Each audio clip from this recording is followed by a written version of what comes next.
আসসালামু আলাইকুম বন্ধুরা, কেমন আছো? আশা করি আল্লাহর রহমতে সবাই ভালো আছো। বরাবরের মতো আজকের আয়োজনে তোমাদের জন্য থাকছে অসম্ভব মজার একটি বিস্কিট রেসিপি, কাঁঠালের বিস্কিট। তো বাড়িতে খুব ঝটপটভাবে এই রেসিপিটি করে নিতে পারো। আর কাঁঠালের এই বিস্কিটটি খেতে কিন্তু খুবই মজার, ছোট থেকে বড়রা সবাই খুবই পছন্দ করবে।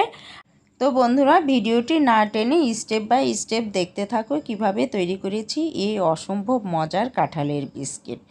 তো কাঁঠালের বিস্কিট তৈরি করার জন্য এখানে আমি 4 থেকে 5 টুকরা কাঁঠালের পিস নিয়ে নিয়েছি, আর ঠিক বিচিগুলো ছাড়িয়ে নিয়েছি, আর এগুলো গ্রাইন্ডারে আমি গ্রাইন্ড করে নিচ্ছি। তো দেখতেই পাচ্ছ খুব সুন্দরভাবে গ্রাইন্ড করা হয়ে গেছে, একদম মিহি, যেন কোনো দলা পেকে না থাকে। এরপর একটা মিক্সিং বলে আমি নিয়ে নিয়েছি 1 কাপ পরিমাণ ময়দা, দিয়ে দিচ্ছি 1/4 কাপ পরিমাণ গুঁড়ো দুধ, আর এর সাথে দিয়ে দিচ্ছি বাটার 2 টেবিল চামচ পরিমাণ। একটু ভালোভাবে মেখে নিতে হবে যেন বাটারের সাথে গুঁড়ো দুধ এবং ময়দা খুব ভালোভাবে মিক্সড হয়ে যায়। তো উপকরণগুলো দেখে নিশ্চয়ই বুঝতে পারছো যে বিস্কিটটা কতটা মজার হবে। আর এর সাথে ঠিক লবণ তোমরা স্বাদ মতন দিয়ে দেবে 1 পিঞ্চ পরিমাণ, আর দিয়ে দেবে বেকিং সোডা 1/4 টিস্পুন পরিমাণ, যদিও বেকিং সোডাটা আমার দেখানো হয়নি। আর তেল দিয়ে দিচ্ছি এখানে 2 টেবিল চামচ পরিমাণ। তো ভালোভাবে উপকরণগুলো মাখিয়ে নিতে হবে যেন সমস্ত উপকরণ খুব সুন্দরভাবে একটার সাথে একটা লেগে যায়। এরপর যে পেস্টটা করেছিলাম কাঁঠালের, সেখান থেকে জাস্ট 2 টেবিল চামচ পরিমাণ পিউরিটা নিয়ে নিচ্ছি।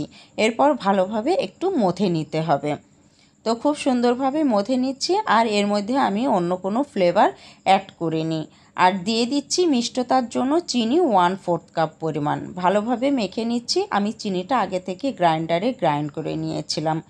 আর কারো কাছে গ্রাইন্ড মেশিন না থাকলে অবশ্যই শিলপাটায় তোমরা সুন্দরভাবে মিহি করে নিতে পারো। তো ভালোভাবে মিক্সড করে আমি জাস্ট এখানে 10 মিনিটের জন্য একটু ঢাকা দিয়ে দেবো। তো 10 মিনিট পরে কিন্তু মিষ্টিটা খুব সুন্দরভাবে সেট হয়ে গেছে। আবারও খামির করে নেব 2 থেকে 3 মিনিট মতো। তো খুব সুন্দরভাবে খামির হয়ে গেলে তো এটাকে রুটির মতো করে বেলে নিতে হবে। তো যেহেতু অনেক তৈলাক্ত একটা ডো, এ কারণে পিপি কাগজের ভিতরে নিয়ে খুব সুন্দরভাবে বা অয়েল পেপারের ভিতরে নিয়ে তোমরা সুন্দরভাবে একটা প্লেন করে রুটি তৈরি করে নিতে পারো। ঠিক ফ্রি বেলুন যেভাবে রুটি তৈরি করে, ঠিক বেলুন দিয়ে সুন্দরভাবে টেনে টেনে তোমরা শার্ট করে নেবে। তো এমন পাতলা করবে না যেন রুটির মতো হয়ে যায়, রুটির থেকে একটু ভারী মতো সেরকম করে নেবে। আর একটা কাটার দিয়ে খুব সুন্দরভাবে কেটে নিতে হবে। তোমরা তোমাদের পছন্দ অনুযায়ী শেপ করে নেবে যে কে কতটুকু ছোট বা বড় করবে।